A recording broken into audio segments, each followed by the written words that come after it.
Comrade Murtaza Jatoi ایک ترقی پسند سیاسی کارکن، جمہوری رہنما اور سندھ کی کسانوں کی تحریک سے وابستہ سرگرم شخصیات میں سے ایک تھے۔ انہوں نے اپنی پوری زندگی عوامی حقوق، جمہوریت کی بحالی اور کسانوں کی فلاح و بہبود کی جدوجہد میں گزاری۔ وہ سندھ کے معروف کسان رہنما اور سیاست دان کامریڈ حیدر بخش جتوئی کے صاحبزادے تھے۔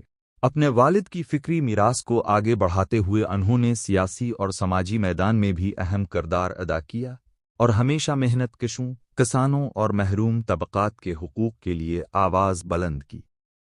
مارشل لا کے دور میں کامریڈ مرتضیٰ جتوئی تحریک بحالی جمہوریت MRD میں بہت سرگرم رہے۔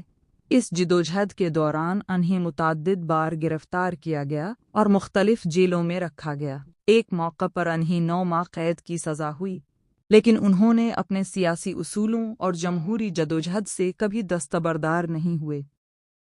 کامریڈ مرتضیٰ جتوئی سندھ کے ممتاز کسان رہنماؤں کامریڈ سمر جتوئی اور کامریڈ اظہر جتوئی کے چچا تھے۔ انہوں نے جتوئی خاندان کی عوامی، سیاسی اور کسان تحریک کی روایت کو آگے بڑھانے میں نمایاں کردار ادا کیا۔ وہ اپنی زندگی کے آخری ایام میں پھیپھڑوں کی بیماری میں مبتلا تھے۔ ان کا انتقال 26 جون 2020 کو 67 سال کی عمر میں حیدرآباد میں ہوا۔ انہیں غلام شاہ کلہوڑو قبرستان میں سپرد خاک کر دیا گیا۔